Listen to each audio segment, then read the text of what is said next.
For this injection, the following armamentarium will be needed: a yellow cassette with a mouth mirror and cotton pliers, a needle capper, a syringe, 2x2 cotton gauze, 27 gauge short selection, a cartridge with solution appropriate for the patient with or without epinephrine, 20% benzocaine topical anesthetic, and Q-tips. Before administering this block, the cartridge must be loaded with the top portion in first. Be sure that the barcode is pointed away from the large window and the clinician is able to clearly read the information printed on the cartridge through the large window.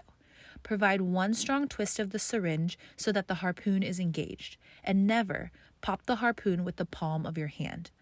Check that the harpoon is engaged by carefully pulling back slightly on the thumb ring. Carefully twist off the bottom portion of the needle and attach it to the head of the syringe. Twist the needle into place until snug. Be aware of bevel placement for your specific injection.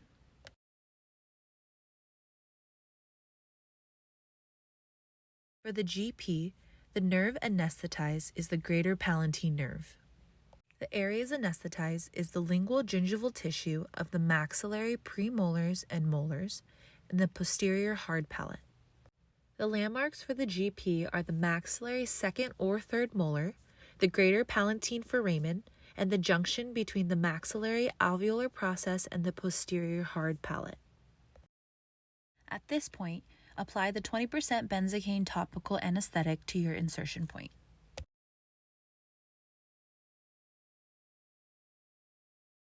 For this injection, be sure to use Q-tips or the opposite end of the mouth mirror to blanch the tissue. For this specific injection, we will be using a 27 gauge short selection and administering 0.45 to 0.6 milliliters of solution at a depth of 4 to 6 millimeters.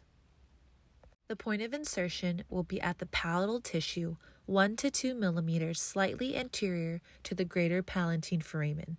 We will be aspirating one time. For the GP nerve block, you will be administering 0.45 to 0.6 milliliters of solution, which will look like this. Be sure to thoroughly rinse your patient and dispose of the needle and cartridge in their respective bins. At this point, let your patient know where they should be expecting numbness to occur. The postoperative instructions should be provided to the patient by the clinician, such as, while numb, avoid causing trauma to your palate, no hot temperature food or beverages, no crunchy foods, and please stick to a soft food diet until the numbness wears off.